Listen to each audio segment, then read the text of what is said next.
we are happy to invite you once again to an Elombah television program tonight. The theme for our tonight's discussion is Mali crisis and the way forward following ECOWAS intervention. Our guest tonight is Mr. Paul Ejime. Mr. Ejime is a communications consultant and international affairs expert. Mr. Ejime knows very well the affairs of Africa, having worked with the ECOWAS himself. So I believe he will be able to do justice to our discussion tonight. Mr. Ejime, you are welcome to Elombah Television. Thank you, Dan, and thank you, other participants, viewers, and listeners. It's my pleasure. All right. Mr. Ejime, the last time you were here with us, we were discussing the Mali crisis and the way forward. Even at that time, we didn't know that the crisis will eventually snowball to what it is today.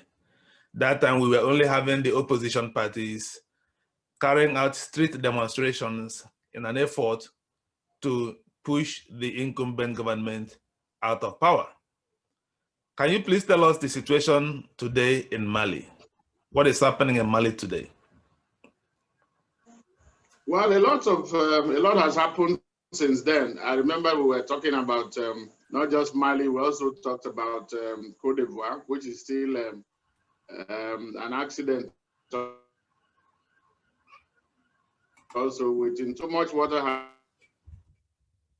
has passed on the bridge.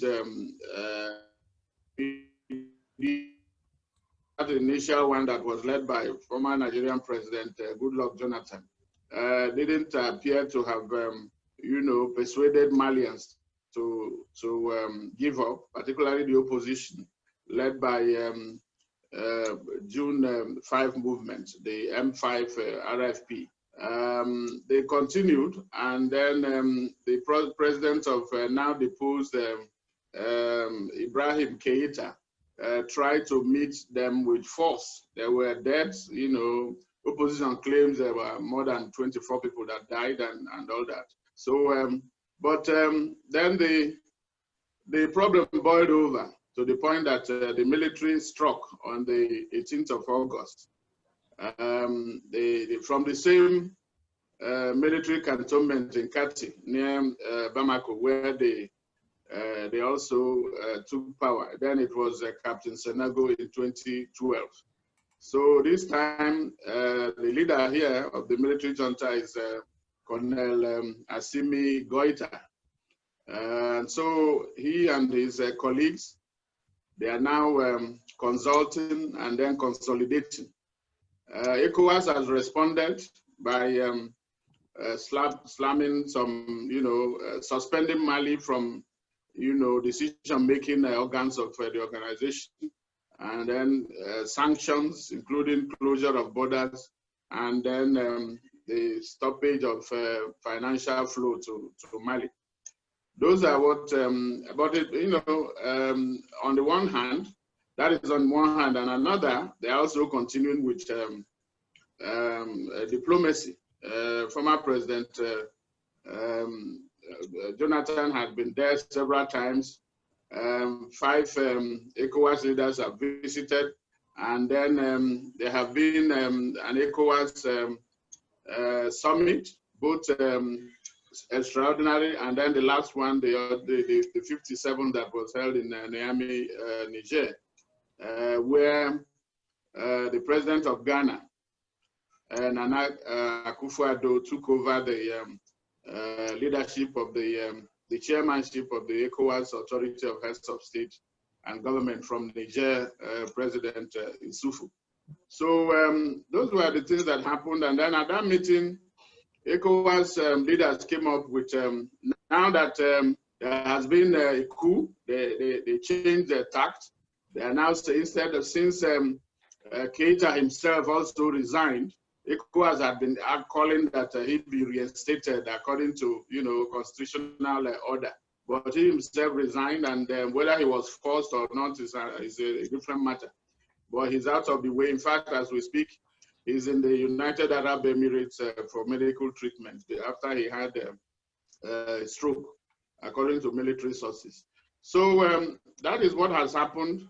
And then ECOWAS now came up with some, trying to put pressure on the military junta to say, well, listen, you have to leave in 12 months. And then also institute a military-led, a civilian-led transition government. That was the, the demand, or the what ECOWAS tried to put on the table to put pressure on the military junta.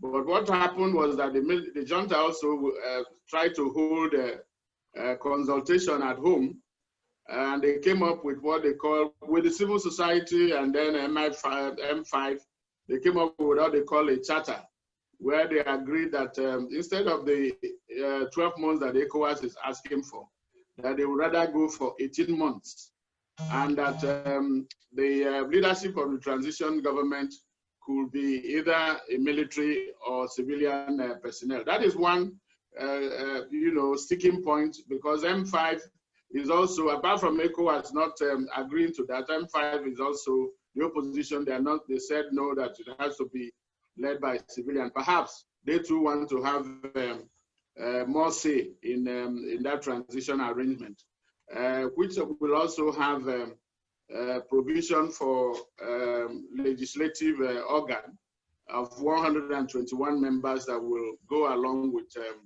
what they are doing.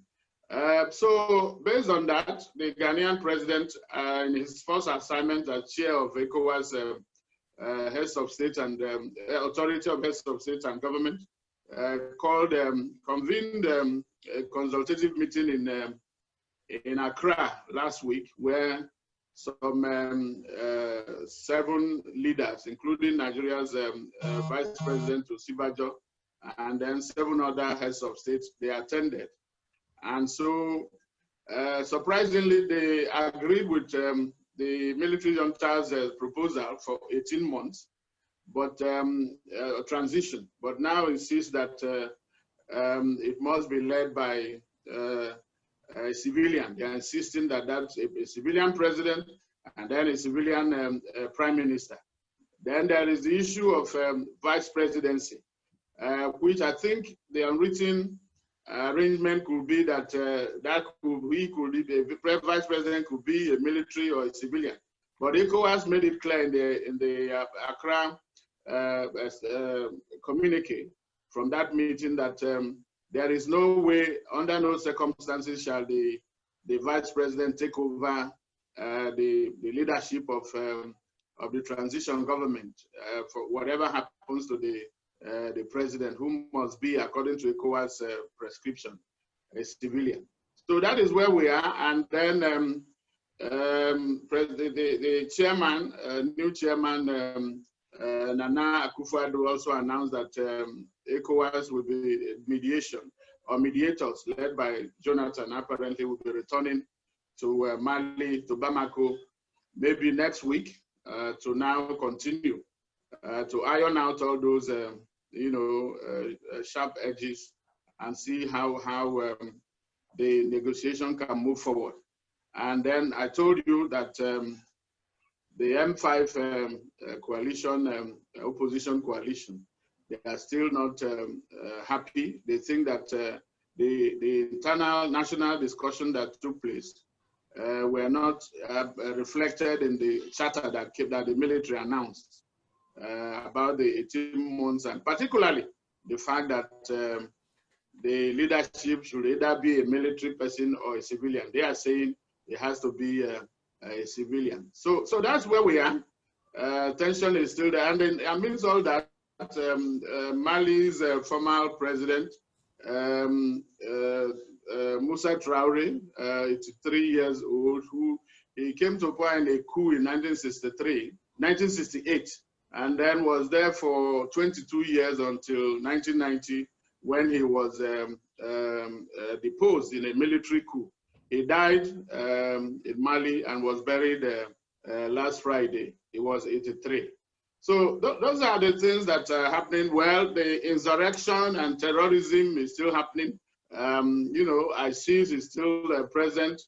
Al-Qaeda is still present, and all kinds of the separatists in the north, where you have Tuaregs and Arabs who want separation. Thank you very much for mentioning this issue of terrorist activities in the north. We will come to that later. It is part of the conversation. But at this point, I want to ask, what has been Nigeria's role? Because Nigeria is a principal member of the Community of West African States. So what has been Nigeria's role in trying to resolve this Mali crisis? Well, Nigeria is playing a very major role. Remember that all this, that we're under a pandemic, and then the facilitation of this mediation has been, as I understand, part of the contribution that Nigeria has given. Nigeria has provided its former president, Goodluck Jonathan, who is doing that. And then going to Mali, when there was a ban, and there's still a partial ban on air travel. I think Nigeria has been making it possible to maybe providing its air assets, aircraft to take to go there, from Nigeria to Bamako. And so it's not, if you were to quantify that, is a lot. And so putting what I may call tangible and intangible resources available to make sure that the problem in Mali is solved, because it could have a spillover effect in Nigeria. Remember, in Nigeria is dealing with Boko Haram and terrorism. So the Sahel has become, a breeding ground for all manner of military groups. After Gaddafi was removed, Libya is more or less a failed state. So that from that belt, a lot is, nobody's in charge. And so the militant groups are having a field day. And if you are not careful, they can already, from Mali, Burkina Faso and Niger are already feeling the impact, because terrorists moving from, jihadists moving from Mali have carried out attacks that have killed more than 4,000. Exactly, that is where I was coming. My next question would have been going to land, because we know that in the weeks leading up to this present coup, tens of thousands of opposition supporters are taken to the streets to protest against a disputed parliamentary election. They were protesting against persistent economic woes and a spiraling security crisis that erupted in 2012 when a previous coup allowed Northern Tuareg separatists allied with an Al-Qaeda offshoot to take advantage of the political instability and seize large swaths of land in the northern part of the country. And now this loss of territory precipitated the currently devolving situation, with armed groups linked to ISIS and Al-Qaeda capitalizing on intercommunal tensions as they jockey for control of Mali's semi-arid center. My question will be, with this current insecurity crisis in Mali, what does it portend to the war against terrorism, not only in Nigeria, but in the Sahel region as a whole? Well, it brings a lot of uncertainty. And then two things can happen, either de-escalation or escalation. And the fear is that there could be an escalation, because they can, like you said, they can, these military groups that they are not under any government, they can decide to, while the civilians or governments are negotiating, they are not under the control of any government. They can do whatever they like. They can seize on the opportunity to pounce and begin to attack. They haven't done so. Perhaps what probably they are doing is to wait and see what the way the pendulum will swing before they begin to strike. But strike, they have the capacity and capability, like they have demonstrated over time. And so it behoves the international community, not just Malians. By the way, you have between 13 and 15,000 troops a situation that has now come upon Mali and then the region. They haven't been able to do that. The AU has a representative. They have what you call the Miss Sahel. There's a mission, you know. And then there is the G5, the Sahel countries that are supposed to be also doing something, counting, you know, having some counter-terrorism effort. EU, UN, and then, no, not UN, US, and then, you know, everybody, they were training and carrying out the African command of the US. They were having some training for military you know, personnel of countries in the Sahel and even ECOWAS. So you wonder, what has all this come to? They have not been able to stop this, because Mali, with its the level of the military that it has, is probably ill-equipped to be able to do you know, dislodge or uproot the terrorists, and that was why the international community went there. But from all indications now, Mali appears to be on its own.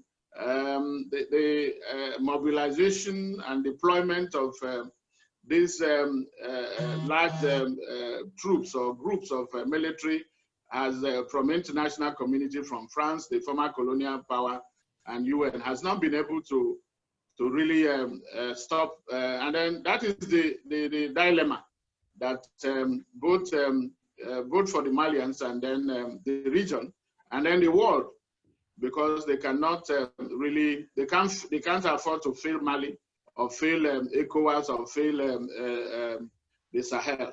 So there is so much that they have to do. The strategy that they are using is not working. They have to try to redouble efforts in counter-terrorism to end the insurrection and then insecurity, because that is part of the one problem, that even if you had a civilian government, transition government in Mali today, if insecurity is still there, you'll be sure that it won't take long before you know, we go back to where we started from. Because remember, in 2012, there was a similar situation, a military coup. There was a transition program. Then elections were held in 2013, which Keita won, and then won re-election in 2018. But you see, he couldn't serve out his second mandate. Of course, beyond the insecurity, there were issues of economic problem. The economy of Mali is not in good shape. There is unemployment, there is poverty, and then, you know, so a lot of all those developmental challenges, they are all present in Mali. Okay, and so the next question at this point will be, we have seen the intervention of ECOWAS now, and we have seen the negotiation to draft a new charter on the way forward. I also understand the opposition parties have rejected the charter, or have they accepted now? No, the point of the major points they are you know, of contention is the fact that they want a civilian to head the transition government. And have the military junta, have they accepted that proposition? They have not. That is a point of disagreement. They have not. The military is saying it and so is there a stalemate? Yes, there is, between the junta and then the main opposition. And what does ECOWAS support? What is the ECOWAS position again? I know you've said it before, but we want our listeners to be clear. Saying that the transition government has to be civilian-led. But it must have a civilian president and then a civilian prime minister. Exactly. But there is also a provision for vice president. Okay, but the military junta has rejected that ECOWAS position. Well, they are still negotiating. Let us put it that way. That is why ECOWAS. For how many weeks now have they been negotiating? Well, that is what negotiation is about. I mean, I think our let's hope that they are able to reach a compromise. What if they're not able? What if the military junta says we will not accept ECOWAS proposition, we will not accept the opposition parties in the position? What next? Well, I hope you are not trying to make me a prophet or God. No, no, Because I no, no, won't no, say so. no. We are trying to see what is the likely scenario. What likely The scenario will play scenario out there? is that ECOWAS will probably up the pressure that they have, the sanctions, because they have made it a precondition for the lift of the sanctions. Yes. That they have to, the junta has to agree to set up this civilian administration. What if the sanctions Level. is not enough to? What if they call the bluff of the ECOWAS community? What if the sanctions didn't work? Is there another option on the table? Well, the option there, excuse me, is that they can. Well, the highest one will be to military option. But since I have told you already, there is UN mission there already, so I don't know what can happen there. But I think let us, hope, hope for the best. That everybody will see reason. But That okay, now that reminds me. Now you have mentioned the UN mission there. It appears in all this scenario that the international community appears to be missing, apart from ECOWAS.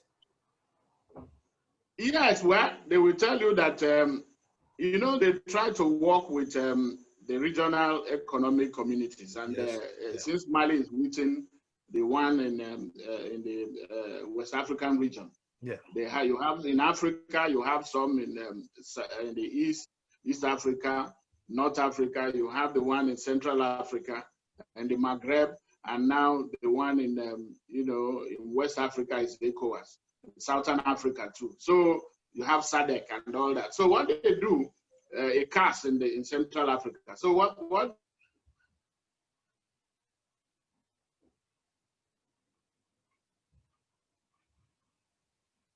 into the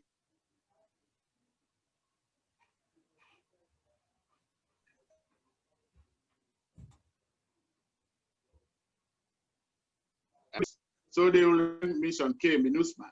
There was what you call the African-led mission, AFISMA, that was before that was transformed into MINUSMA in 2013. So it is very careful, and because the UN, they are working on what you call, according to the charter, and then a particular mandate and rules of engagement. They cannot take casualties. The next thing you will hear is that they are evacuating them because of the insurance that all the peacekeepers are insured by companies from the West and all that. So you will pay very dearly if a peacekeeper dies. But that is why part of the UN, they are really not they don't.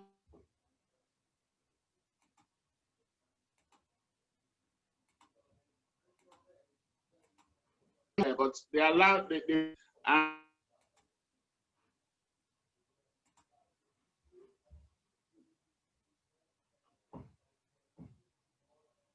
and then UN, they have something in Western Sahara that has not ended. So it's they have a more inconclusive missions than the ones that they have concluded.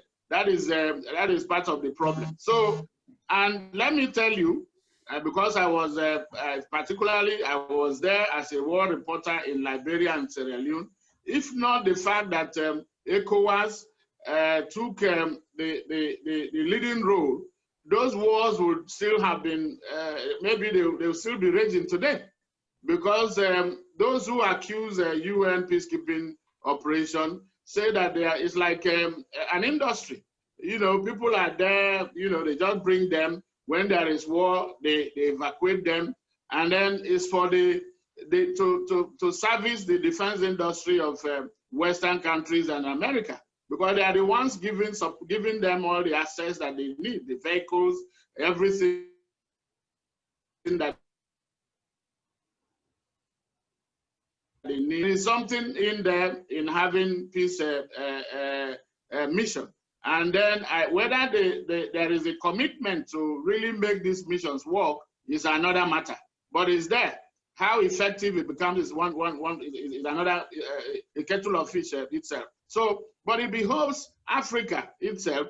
Problem is that Africa, if you mobilize troops now, ECOWAS, they have a standby force, but you can have the troops, but who will pay them? That is the thing. So, and who is going to also mobilize under the condition we are now with a pandemic, the COVID-19? Okay, so what is the position of France in all of this? Because if we remember correctly, in 2012, when the similar crisis erupted in Mali, France played a very decisive role. So what is the position of France at this point? Do we have any idea? Whether? Okay, my question is, what is the position of France at this point? Because we remember that in 2012, when similar crisis erupted, France played a very decisive role. Where is France at this point?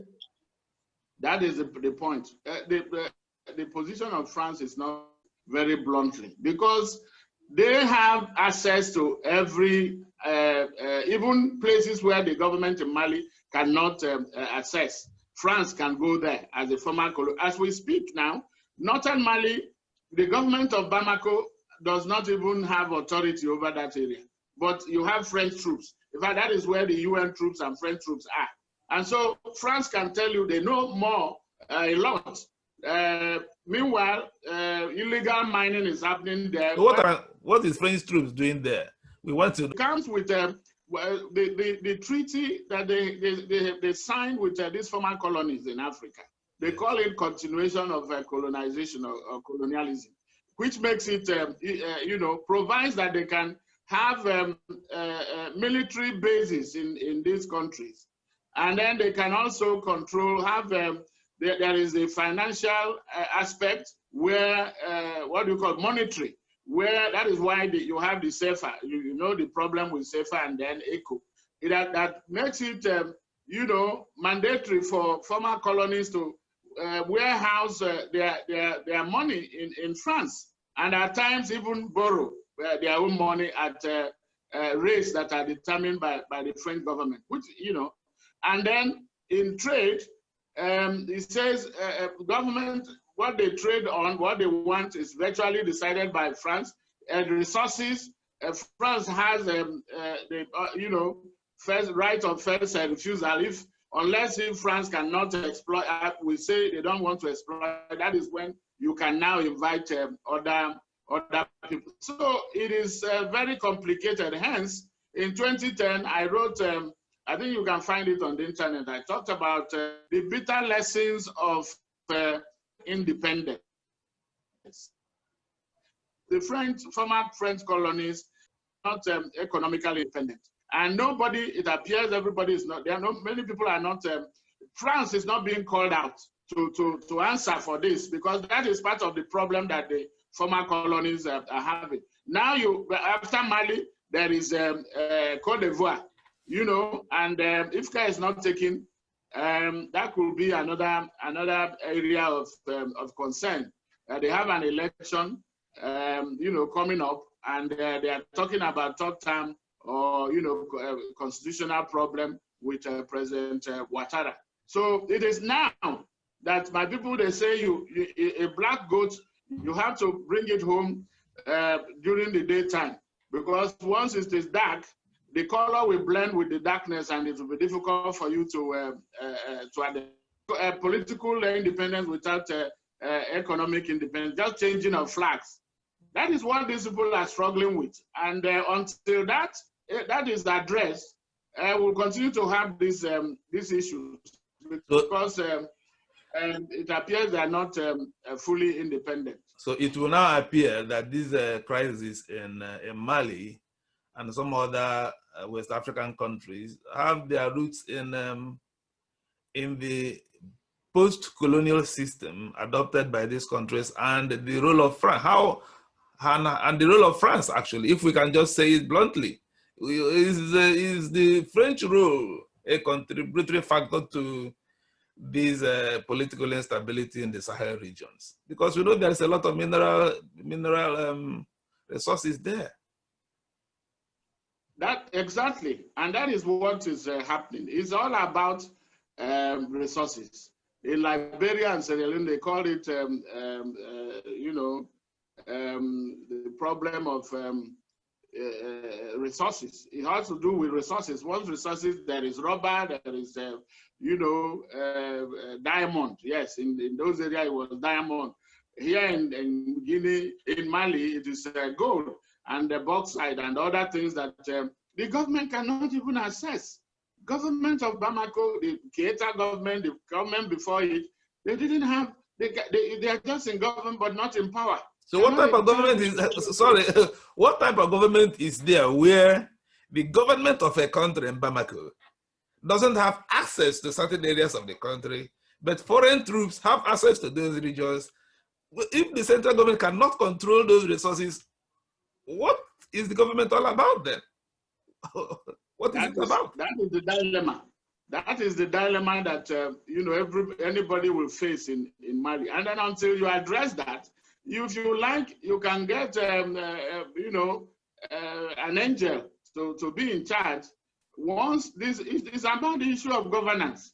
You cannot give somebody a task and you are not giving them the you know, what is required to carry out that task. You cannot be a government and then you don't have you don't have a control over areas that are producing the resources that will benefit the country.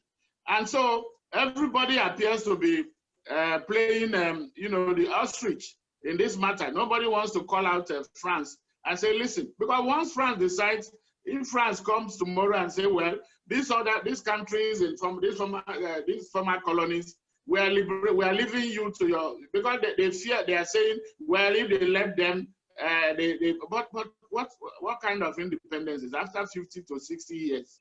They are not able to manage their own resources. They are not in charge of their territories. They are not in charge of their defense. They are not in charge of their, you know, economy, their money, you know, currency. So what then it beats the imagination. What they're expecting, they want them to perform magic. But what is Africa? What is the position of African Union in all this scenario? Where is African Union in all of this? AU. Well, many people are disappointed, to say the least, with what AU. In fact, going back to what happened to President Muammar Gaddafi. Gaddafi built, you know, some buildings at the ECOWAS, the AU headquarters in Addis Ababa. And normally, when there is a summit like this, he will bankroll, he will pay the dues of so many countries. He was actually the brain behind the AU, transformation of the formal Organization of African Unity into AU in 2002. But what happened, the NATO, France, and then they just decided to kill him, more or less. And Africa did not raise a voice. They didn't, if they did, nothing was done about it. Meanwhile, you find the double standard, or the triple, or how many standard will you call it? There is Syria today, where Assad is there. You know, thousands of people have died, and nothing, not the scale of what, not by any means. Gaddafi didn't commit as much, if he committed any crimes, he didn't commit as much crime as Assad. But Assad is sitting down there. So there is that, you know, cherry picking that these so-called developed countries are doing, or democrat in the name of democracy. At times they will begin to talk about human rights. They will reel out certain things. Remember that at times they had told you that you have to open your doors to you know, same-sex marriage. That if you don't, that is part of, you know. So it's complicated. But Africa, they need to take their destiny in their own hands. After 50 to 60 years of independence, I think you cannot still, I know is still a factor. Colonialism, slavery, and all that. Those are still factors. But what you need now in Africa, you know, visionary leaders, leaders that are fearless, ready to die for their people, not the ones that will have assets or will steal money from their own country and be depositing in stowing it away in these countries that we are talking about, because they know that is why they are compromised. They are unable to do anything because they know some of them are even marrying wives from those countries. Some of these former leaders of these former French colonies, most of them they have French wives. So, and they have assets in Paris or parts of France. So they cannot really, if they tried anything, is it that, remember that in the past too, there have been assassination of leaders, you know, that were, you know, if you didn't agree with what these colonial powers of the West or did, you pay for it, either with your life. But that is that is the kind of sacrifice that anybody who is ready to succeed in, and as an African leader, you must be ready to sacrifice. Have your people behind you, because that is what it is. But now there is divide and rule. They keep employing that. So, but you cannot be hobnobbing with them, having your assets, stealing your people's money and putting there, and then you cannot fight them because they will deal with you either in so many ways, either seize those assets or even come after you. So I think from what you are saying here now, it's I think it's becoming clear that the crisis in Mali mirrors the crisis all over Africa, especially in the Francophone countries. So when will it be time for the AU actually to sit down and solve the problem of France in Africa? Well, you know, you have to negotiate from a position of strength. Remember, most of the African countries have a very weak economy. They are not in a position, all of them are going to beg for, you have your cap in hand, going to ask for one thing or the other, asking for IMF or World Bank loan. And these are institutions that are controlled by the same people we are talking about. So if you are not strong economically, you don't have a political base, and you are not ready to sacrifice, it is going to be difficult. So unless Africa now wins itself of those, you know, all these attachments, and then leaders that will, you know, just be, some leaders do not bother about having foreign bank accounts. So when they now say they are freezing your freezing account, they don't have anything to freeze. And so, you know, you must live, you know, a transparent, you know, honest life and govern according to, you know, with the fear of God for service. Now, most African leaders are not there for service to the people. They are serving themselves and their pockets and their families. Cronyism, one of the you know, accusations against Keita is cronyism and, you know, nepotism. You are there, you have your family members, everybody. By the way, you needed to see his son Karim, the kind of opulent, you know, life he was living. The protesters went there to his house and were collecting whatever they could lay their hands on. That is an oasis in the desert, a house that palatial, that is built in the midst of poverty. That is the kind of thing that these people are doing. That you know, that has compromised them, and they are not. You know, they are no longer looking at government office or you know, as service to the people. It is to serve their own pocket, to their family, and that is where the problem is. You wonder whether they really understand what governance is all about. It's not government about bringing your friends. It's about governance, social contract between the government and the people, about safety, about security of life and property. It is about health,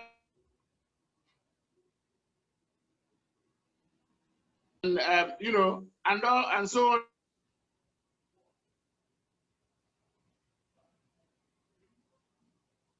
Tourism. They will not provide any countries, but when they are ill, they go to Europe because they can afford it. But the common man cannot afford that. So I think at this point, our listeners will be wondering, does Nigeria have a foreign policy? You know, we grew up in a Nigeria where we hear it's repeated quite often, Africa is the centerpiece of Nigerian foreign policy.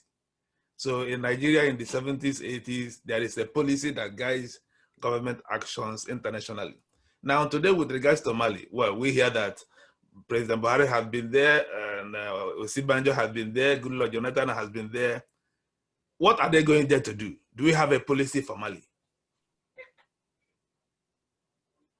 Well, I don't think they have any policy different from what ECOWAS is pursuing. I think whatever it is couched within under that umbrella. Of course, Nigeria has bilateral, engagement with Mali, as country. Let me put it this way. You have explained to us what ECOWAS position on Mali is. What I'm trying to say, drive at here, is this. The crisis in Mali and the subsequent coup that toppled the government in power had an underlying problem that gave rise to it. Now, is Nigeria simply going there to simply resolve the economic crisis, have a civilian leader, and then they wave their hand until the next crisis in Mali erupts? Or do we have a carefully thought out policy for a permanent solution to Mali? Because I'm asking because the problem in Mali, Mauritania, and the Sahel region directly impacts on Nigerian security. Is Nigerian leaders seeing that? What is the policy for the Sahel region in Africa, Nigeria? Well, I hope you are not making me a government think tank or. Well, I'm sorry. I'm sorry because foreign minister. But what we can. but what our government spokesman, what we can perceive, what is clear is that Nigeria is also trying to protect its own interests, national and regional interests. By if you have fire in your neighbor's house, you don't go to bed. You have to help to put it out before, otherwise it will get to you. That's what Nigeria is doing. But I understand where you're coming from about Africa first policy, but I think it is time to really reassess and review those policies to make it make it dependent on, because your foreign policy is an aggregation, is a continuation of what you have as national policy. And what is your national policy? National policy is to protect Nigerians' interests, both at home and the diaspora or anywhere in the world. So that is what it is. And so, but in the past, it was just a case of maybe portfolio help was money or even whatever were given without recourse to anything. People will come and then they say, "Big brother, please," and then you dip your hand into what you have and then you give them. That is why some of those that assistance, that policy has not brought so much benefit because it was not documented. Some of them were not documented. Some of them were just taken for granted. It was not a case of you sit down, you say, well, this is what do you want? Like the US will tell you, we guys cannot give you $1 if they are not going to gain about 80 to 90 cents from there. So there has to be that change of strategy to make sure that whatever is happening, whatever help or whatever assistance Nigeria is, whatever big brother role Nigeria is playing, there is something in it for it. There is what you call an investment. If you are investing and the returns on investment is less than 30%, those who are in economists will tell you, please don't go there because it's not profitable. It is not cost effective. Nigerians will be looking at that. It's not just jumping into assist because they call you big brother, you'll become Father Christmas. what is in it for Nigeria. I may just interject, because I think it is time Nigeria leaders start thinking about the direction you are taking now. I don't see those Nigerians really think back and say, look, our peace and security depends on the peace and security of our neighbors. Our prosperity depends on the prosperity of our neighbors. Let me give an example now. We know that the former CBN governor, Chukwuma Soludo, introduced a banking policy that enables Nigerian banks to grow. And because of that growth, you see Nigerian banks now moving into other African countries to invest in Ghana, in Ethiopia, in Kenya, and even in Zimbabwe and some other countries. Now, we can see that the northern part of Africa, the Sahel region, had enormous mineral resources. We saw also similar policy to regards to oil when Obasanjo was the president. You see Nigerians, entrepreneurs and investors investing in some West African countries in oil. Now, should Nigeria allow France to simply ride roughshod over their neighbors, seeing that their peace and security instabilities that affect Nigerian stability as well? We saw what happened in Libya. All these bandits and terrorists moving into Nigeria. Why can't, I know you are not a government spokesman, but I know they're also always listening to my program. I send it to them. What would you have to, what advice would you give them, seeing in the light of our discussion now? Okay, you know, you have to first of all diagnose the problem and properly, so that you get a proper diagnosis and be able to recommend prescribe you know, the medicine, that pill that can cure the ailment. Because if you don't do that, if you have a wrong diagnosis, it will lead to a wrong prescription and wrong treatment, and you are stuck with the problem. This is a systemic and endemic issue that has been there even before ECOWAS was founded. If God bless his soul, Professor Adedeji, and then Edem Kojo of Togo, remember that former military ruler Gawan and the president Yadema, they were the brains behind you know, the formation of ECOWAS in 1975. But they met with a lot of you know, obstacles from Felix Houphouët-Boigny of Côte d'Ivoire, who was then working for France. You know, he believed that he's the strong man of France, everything. They never wanted ECOWAS. What they believed in was what they call France-Afrique, a union of African countries that are linked to with umbilical cord tied to France. That was what, and it's still playing out until today.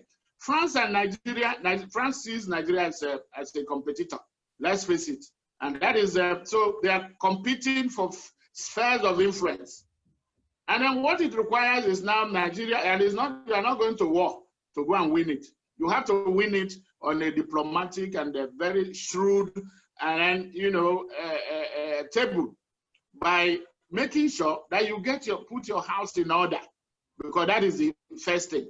By the time you now put your house in order, do house cleaning, make sure there are no leakages. Once you have that, then you begin to look for like minds within the region, the people with whom you can work.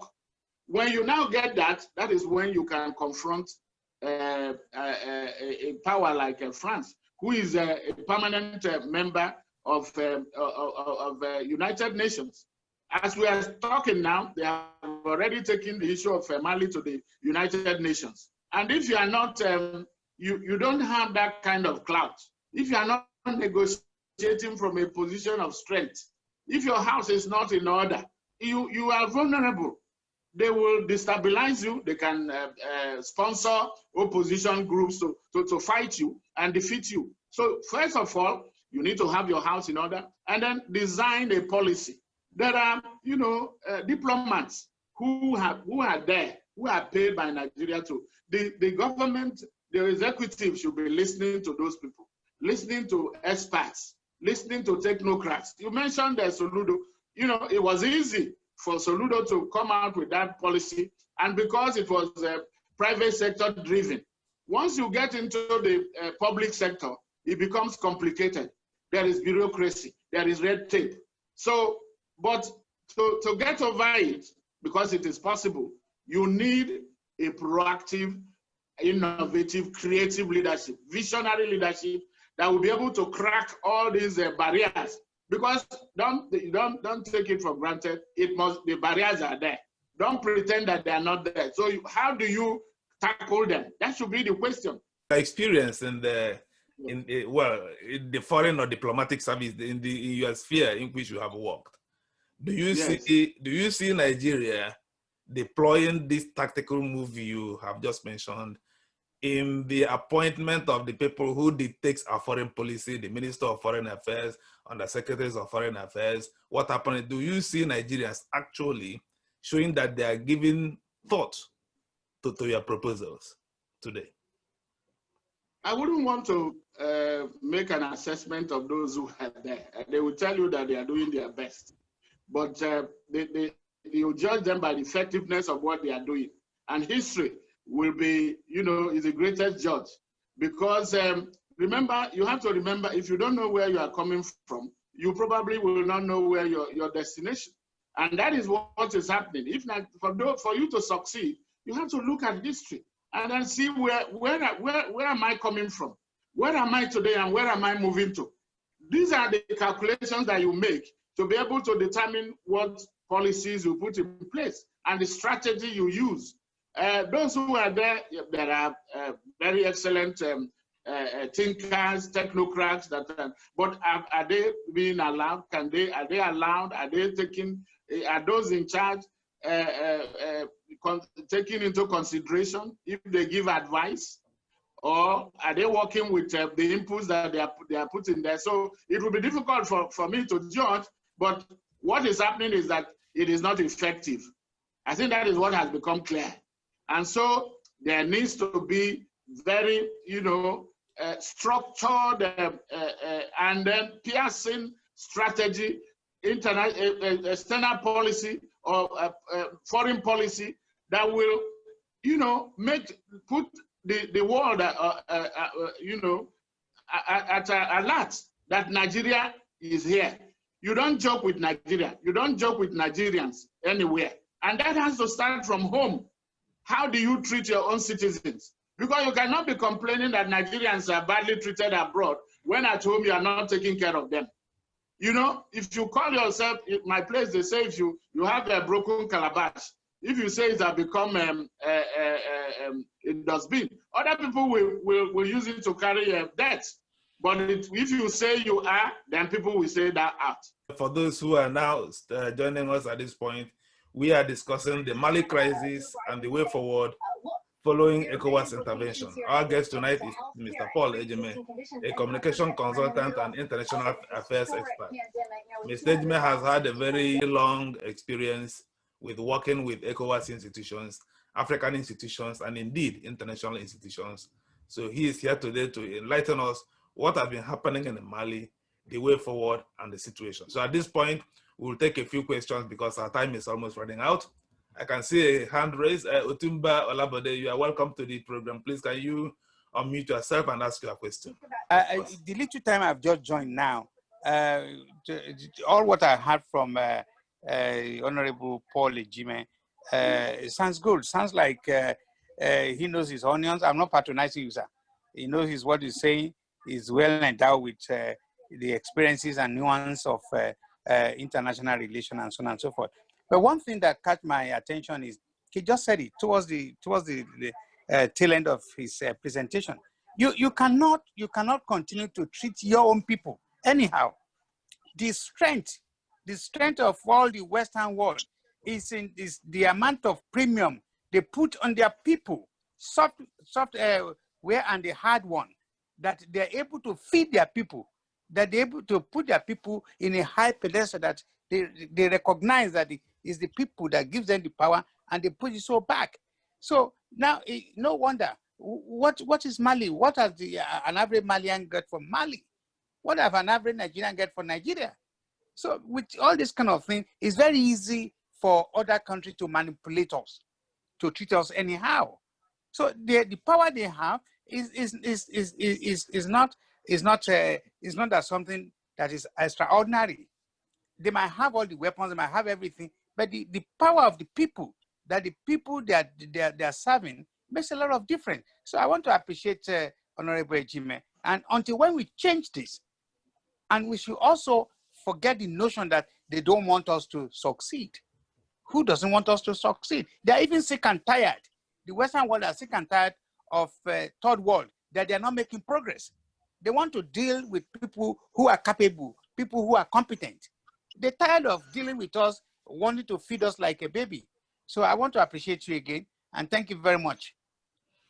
Mr. Ejime, now you have listened to what Otumba has mentioned. Is Nigeria or other African countries in a position to negotiate with the West to halt this type of instability in Mali, to take charge of their own destiny, to take charge of it? Because what you have just said to Mali is very, very telling. I've never considered that before. It's not been brought to our attention before, that there are areas in Mali where the central government don't have access to. Natural resources in Mali where the government of Mali and Bamako don't have access to. But France, foreign power, have access to those regions. Their forces are stationed in those regions. Those mineral resources are being mined by foreign countries. But the government in Mali don't have access to them. So when is it time for African leaders to really sit down and think about the future? Like I said, my videos, is being sent to these government officials. They watch it. What is your advice? Seeing what a lot of the things you've mentioned here now. Thank you, Dan. And let me thank Otumba too for his kind words and then his intervention. So, my people say that is the rat in the house that tells the one in the bush where you have kept that there's fish or meat somewhere. And then now we are the ones inadvertently inviting the intervention by the so-called foreigners. But don't let us mix it. We have something that they need. You know, there is a market. We have the resources. Otherwise, if they wouldn't have anything to do with us.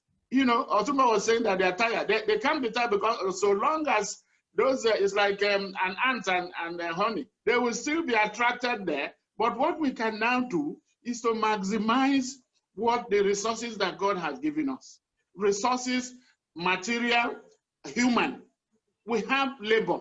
We have market. Look at Nigeria, more than 200 million people. When all the things they are producing, which market are they sending them? They have to come. They know that we also love even, we have high taste. Even before a car, when a car is made in Europe, before you know it, one senator or one house member would have ordered it. So we are growing their own economy. So we should not be deceived. They are gaining from us. When we can't fault them for that. What we can do now is to come back and then think about how we can maximize, optimize benefits from what God has given us. Africa is not zero poor. We have resources, we have look at it, even Nigeria. Do you know that if you go to US now, you have more trained medical doctors in the US than you have in Nigeria? Nurses. Why is it that they are dead and they are not here? Meanwhile, when our leaders, when it is time for them to look for, they cannot build any hospital here. They can't equip them. When they are ill, they want to rush out to go and treat themselves. So I don't know whether it's a combination of mentality, and then at times it veers into selfishness and wickedness, because that it is. You can't have, look at it, you had NDDC, they were talking about all the contracts, even Africans, when you give them contracts to even tar roads that will lead to their own villages, they will corner the money. What is that? Does that show, that somebody is, what are you doing with the money?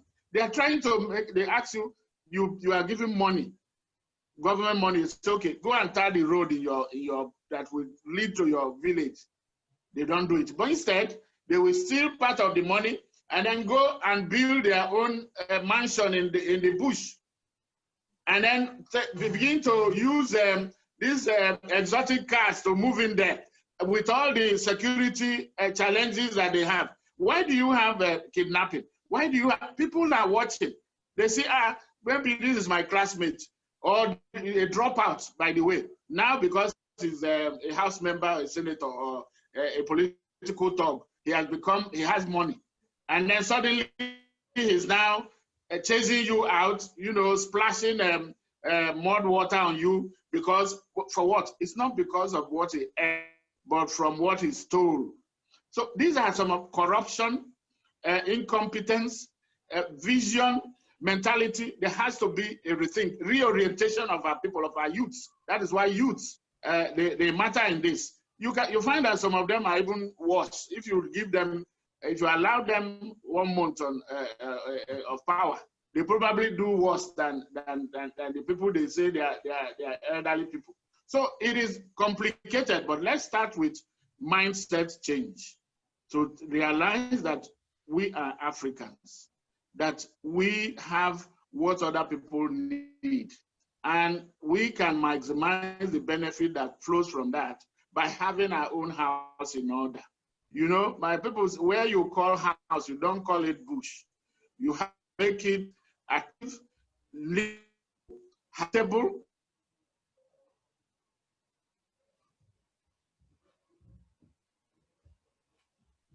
to what you have. But if you may have gold, maybe you don't know what to do with it. Somebody will come. Look at France. Mali has where you are mining gold, but France, that is where you have the deposit. France does not have any place where they mine gold, or Switzerland. Those people don't have. It's the ones that they took from Africa that is there. Why must we continue to allow that? It's because of the selfishness, the corruption, the mentality of our people, of our leaders, so-called leaders, because they are not leaders, by the way. No, For me, these are not leaders. Yes. They are just, commission agents. Yeah. They are collecting commission. They are serving themselves and their families, but it has not paid off. It has not shown anything. Look at it. Ebola, what is it called? COVID now came. They locked everywhere. You have seen the casualty. You've seen people falling from there. People are dying because they are no longer able to do what those easy money and those easy things they were doing. They are not. And things like that will now pay. You say, what, did you build any hospital? We don't have any place to test for COVID. Other countries, small countries, they have. So we were, for Ebola, I remember we were running to Senegal, to Dakar, to go and do the test. Why should Nigeria, with all the resources? It's very, it's a food for thought. Otumba, I can see your hand is still raised up. Is it the previous one or another one? Yes, that's a new one. I just quickly want to chip into what he's saying. How on earth, where in Western world, with anybody from Africa, say reserve one area for me that you cannot go there, it's only me that can go there. These are terrible things we are doing to ourselves. And like he said, here we have a situation where in Africa, we are the one who is causing the biggest tragedy to ourselves. We are the one that is messing ourselves up. And for a white man, so what I meant by saying they are tired is just sometimes some of them are saying, you know what, these are shitholes. I don't want to be dealing with history. I want to deal with people who are capable of understanding good governance. And that is the truth. Some of Western world, a place like Germany, where I lived for 10.5 years, I went to university there. We say to you, Ejime can cite. I don't have time. I want to deal with people. They sometimes send you back and say, it's not what we want to gain from you. Because most of these people are godly. They may be doing a lot of terrible things in their society. But in reality, when you look at being religious and being godly, most of Igbo people, they are very, very godly people. Because they make sure they look after a rat, a dog, a tree, a sea, fish, and everything. They make sure they look after everybody. Look how we treat each other in Nigeria. Look how we find it difficult to conduct a simple local government election, a simple little things. We have not provided anything for ourselves. And in the process, it's having a serious impact on us. Because as far as we are concerned, you just want to steal the people's money and then do whatever you want to do. You mentioned of the luxurious things. No hospital, no roads, nothing. So all these are terrible things. And all that, for me, I now conclude and think we cannot think beyond. We are retarded in our thinking because we have no shame. We have no belief that it should be better for every other person. With all the billions they hijack and stole now, where are they going to spend it? Are they carrying anything anywhere? You find Nigerian dead, and then they put in a mausoleum and then put in air conditioner and spending the amount of money they can use to feed 400 people in that state. All these are terrible things, and we have to stop. We cannot continue to romance the attitude, the behavior, the way we do business in Africa. We cannot continue. We have to tell these people enough is enough. Now we are coming to the end of this discussion now. Please, Mr. Paul Ejime now, what do you envisage to be a win-win situation in Mali, for Malians, for Africa, and for ECOWAS? Well, it's a complicated and complex issue that we're dealing with. And like we said, a disease that has taken roots for so many decades. You don't have a silver bullet that can, one pill that can cure it. I know some people, you have what they call bobonche. That's one kind of drug that can cure everything at the same time. But it's not going to work there. It has to involve, sustained, structured engagement. And then I think that is what will happen. From listening to Malians on the ground, because do you know that in Mali there is a concept they call Toguna. You can Google it. Toguna is it's about dialogue for peace. It happened in those days in traditional way of resolving conflicts. Toguna actually means a hut, small hut, where when there is any crisis, the elders of the community will invite the antagonists, those who are involved, and everybody will come, no matter how tall or short you are. When you are entering that hut, you really have to bend because it's so small. So you are paying respect to say, okay, everybody will now move in.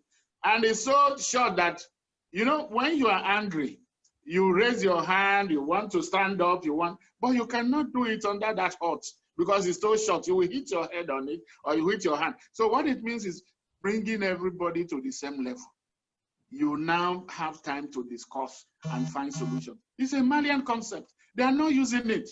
That is the type of thing. They need to go back to basics. How were they living? You may say, well, inject a traditional, modern way of doing things there. But modern way has not really helped them.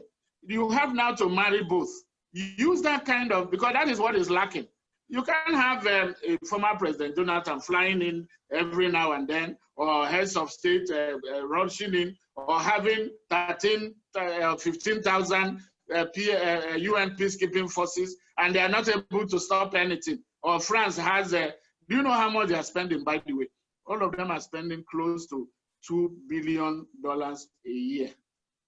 MINUSMA, that is the UN, is spending more than 1.1 billion a year.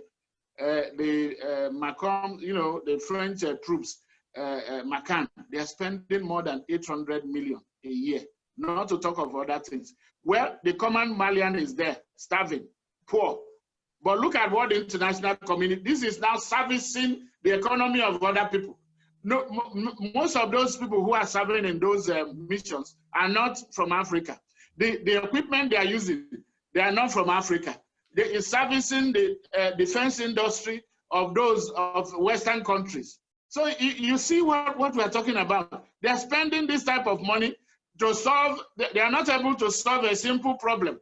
Can't you see that Malians themselves need to now take the initiative and then say, listen, let us begin by ourselves, because the external people outside can only support you. They can only reinforce what you are doing.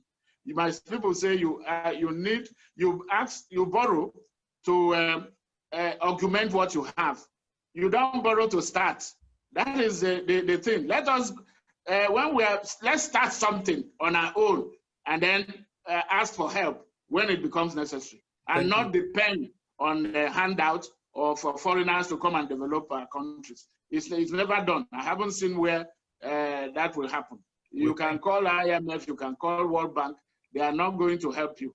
they are working for their own pockets. We thank you very much, Mr. Paul Ejime, for spending the past 60 minutes with us discussing the Mali crisis and the way forward following ECOWAS intervention. And of course, veering into other topics, including what Nigeria and the rest of Africa will be doing to minimize foreign intervention in the affairs of Africa that spurs all these instability, political instability in several African countries. Thank you very much once again for being with us and for doing justice to this all-important and timely topic. Looking forward to a time when the different parties in ECOWAS, the group of five or whatever they call themselves, the opposition party, the military junta, everybody will be on the same page to see that the Malian crisis is resolved. That is the prayer of all of Africa and all lovers of Africa. Thank you very much for being with us. It's my pleasure. Well, we hope for the best and, prepare for the worst. Hope for the best.